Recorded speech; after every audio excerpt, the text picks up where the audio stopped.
Okay बेटा, हमारा इस जो बुक का लास्ट टॉपिक है,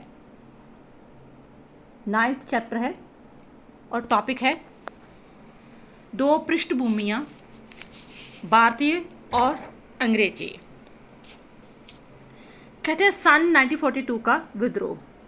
आपको पता, मैंने पिछली वीडियो में बताया कि 1942 के दौरान जो था विश्व वर्ल्ड वार, जो सेकंड वर्ल्ड वार चल रहा था, पूरी दुनिया दो हिस्सों में बंट चुकी थी, अलाइज कंट्री और एक्सेस कंट्री। अलाइज कंट्री जो यूएसए, यूएसएसआर, फ्रांस और इंग्लैंड थे, और एक्सेस जो पावर थी जैसे जर्मन, इटली, जापान वगैरह थे। ठीक है, तो लेकिन जो टेंशन थी वो सभी में क्रिएट हो रही थी, और दूसरी तरफ जो मिलिट्री अलायंस भी क्रिएट हो रहे थे जैसे नाटो, सीटो, सेंटो।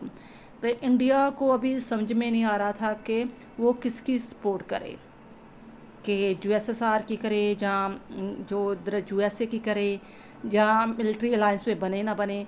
लेकिन क्योंकि महात्मा गांधी के अगुवाई में देश चल रहा था, तो उन्होंने अहिंसा का रास्ता ही सबसे बेस्ट माना, और जिम्मेदारी दी इंग्लैंड, यूएसएस को कि आपने ही हमारी सुरक्षा करनी है। लेकिन टेंशन जरूर क्रिएट थी। तो इधर इसी चीज़ का फ़ायदा उठाकर इंडिया में भी जो मूवमेंट वो तेज़ होनी शुरू हो गई, क्योंकि पता था कि ये सारे देश युद्ध में जा रहे हैं। ठीक है, इनकी जो आर्थिक सैनिक शक्ति कमज़ोर होती जा रही है, तो अब बहुत समय तक ये हमें गुलाम बनाकर नहीं रख सकते, क्योंकि दूसरे देश को गुलाम बनाकर रखना, वहाँ पर सेना, आर्थिक खर्चा करना बहुत मुश्किल हो जाता है। तो इसी चीज़ का फ़ायदा उठाकर, जैसे कहते हैं ना, गर्म लोहा आता है, लोहे में हथियार मारना तो पिघल जाता है, जहाँ शेप डाल लेता है, तो फिर वो देश आज़ादी की मूवमेंट जो और भी तेज़ चलनी शुरू हो गई।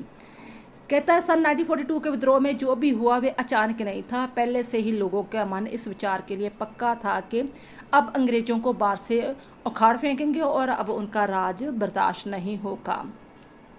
फिर सेकंड टॉपिक आता है व्यापक उथल पुथल और उसका दमन।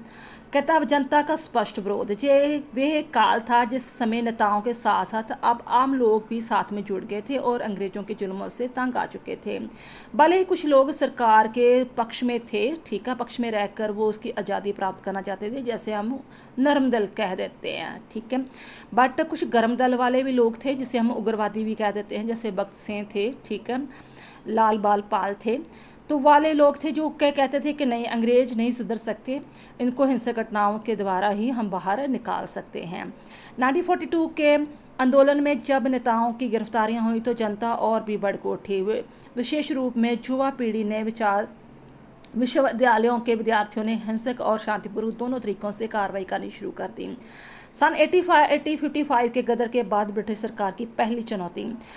आपने 1857 में भी पूरी क्रांति पड़ी हुई है, जब झांसी की रानी का आपने सभी ने इंसिडेंट सुना है, ठीक है, तांतिया टॉप पे झांसी रानी का जो इंसिडेंट था।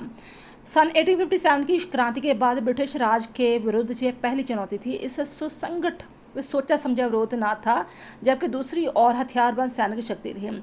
इस विद्रोह ने लोगों को राष्ट्र प्रेम और विदेशी शासन के विरुद्ध अपनी घृणा को प्रकट कर दिया। क्योंकि महात्मा गांधी जी का बहुत बड़ा रोल प्ले था कि उन्होंने जनगण तक जो था राष्ट्र प्रेम की भावना जो भरनी शुरू कर दी थी, कि ये सिर्फ ऊपरे वाले वर्गों का ही आंदोलन नहीं, ये आम लोगों का आंदोलन है। तो सबसे पहले आपको राष्ट्र प्रेम होना चाहिए, फिर ही आप आज़ादी प्राप्त कर सकते हो। अनगिनत लोगों की मृत्यु।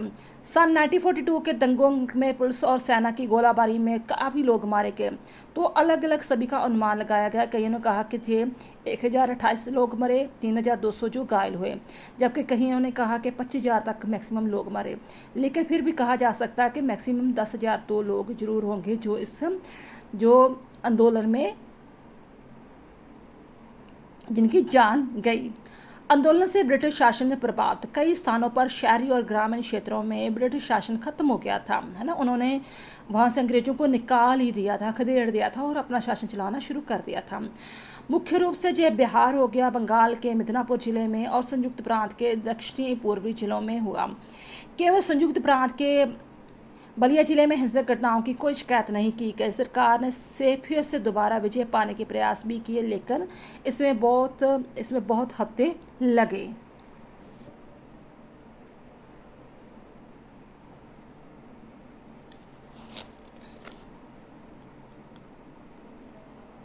फिर बाढ़ की बीमारी, अकाल, दुर्भाग्यवश उसी टाइम जो था हमारे देश में अकाल पड़ना, महामारी शुरू हो गई। जैसे आपने कोरोना का जैसे काल देखा होगा, ठीक है, ऐसी बीमारी उस टाइम भी थोड़ी सी ऐसे फैलनी शुरू हो गई।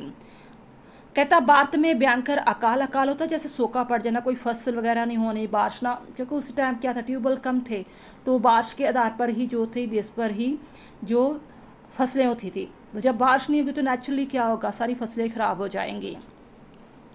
बात की स्थिति वैसे ही डामाडोल थी, ऊपर से भयंकर अकाल ने उसकी कमर तोड़ दी।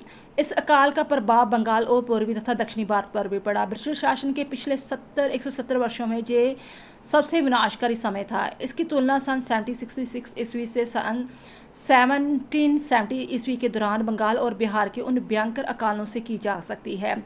इसके पश्चात भयानक महामारी फैली, विशेषकर हैजा और मलेरिया बीमारी फैली।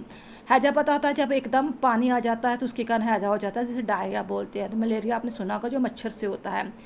हजारों लोग इसके शिकार हुए। इस अकाल ने भारत की बदसूरत से दर्द भरी सूरत को भी उबार कर रख दिया। अब जातीय वर्ग का कम प्रभाव होना। अब जातीय होते जैसे जो रिच लोग, जो हायर क्लास थे, उनको कोई फ़र्क नहीं पड़ रहा था कि देश भूख भरी में मर रहा है, बीमारी में मर रहा है। वो अपने ऐशो आराम क्लब में जाते, इंजॉय करते, नशा करते, शराब पीते, या कुछ भी कह लो, नाच गाने दावतें वगैरह चलती रहती। अकाल के कारण भारत में चारों तबाही मची थी, लेकिन अभी जातीय वर्ग देखो, नेहरू जी इस चीज़ को रियलाइज़ कर रहे हैं। नेहरू जी तो अमीर कैटेगरी के थे, लेकिन जे पढ़ाई लिखाई से जब हम एक ही नहीं सिर्फ इंडियन की स्टडी करते हैं, हम सारी किताबें पढ़ते हैं, दूसरे देशों के भी अच्छे विद्वानों की किताबें पढ़ते हैं, तब हमारी सोच जो ब्रॉड माइंडेड होती है, तब हमारे में मानवता जागती है, इंसानियत जागती है। कि जब कभी इनकेस किसी पर कोई मुसीबत आ जाती है तो उसका हाथ पकड़ना हमारा फ़र्ज बन जाता है। यही सबसे बड़ी इंसानियत है। कहते अकाल के कारण भारत में चारों ओर तबाही मची थी, लेकिन अभी जातीय वर्ग अपनी विलासताओं में ही मस्त था। जैसे कलकत्ता में सड़कों पर लाशें बिछी थी, लेकिन कलकत्ता के ऊपरी वर्ग से 10,000 लोगों के जीवन में कोई परिवर्तन आया। वे नाच गाने में, दांतों में मस्त रहे। ये नेहरू जी खुद अपनी बुक में लिख रहे हैं ना, तो इट मीन्स जी सच्चाई ही प्रकट की होगी उसने। आम जीवन पर अकाल का प्रभाव। आम जनता पर अकाल का गहरा प्रभाव पड़ा। लाखों लोग दिनों दिन गरीब होते जा रहे थे, जिसका कारण भूखमरी बढ़ती जा रही थी। विचारकों की सोच, भारत के कर्णधारों की ये सोचना था कि अंग्रेज जब भारत से जाएंगे तो पीछे क्या छोड़ेंगे, क्योंकि जो जैसे कवि थे, राइटर थे, फिलोसफर थे, जो बुद्धिजीवी थे, वो सोच रहे थे कि इतना अंग्रेजों ने लूट लिया है हमारे देश को, जिसे हम देश को सोने की चिड़िया कहते थे। और सेकेंडली हमें उस टाइम वो देश दे रहे हैं, सौंप रहे हैं, जब अकाल भूखमरी फैल रही है। तो किस प्रकार हमारा देश दोबारा से खड़ा होगा, किस तरह अपने कदमों में चल पाएगा।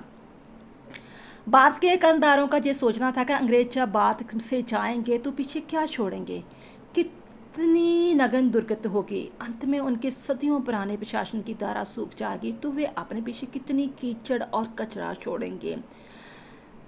टैगोर जो 3 वर्ष से मृत्युशैया पर थे, यही विचार करते थे कि अंग्रेजों के जाने के पश्चात भारत की तस्वीर कैसी होगी। यही सभी नेताओं व भारतीय जनता के लिए सोचने का प्रश्न था, क्योंकि भारत की हाल दिन प्रतिदिन बिगड़ती ही जा रही थी। ये कुछ इससे रिलेटेड क्वेश्चन हैं।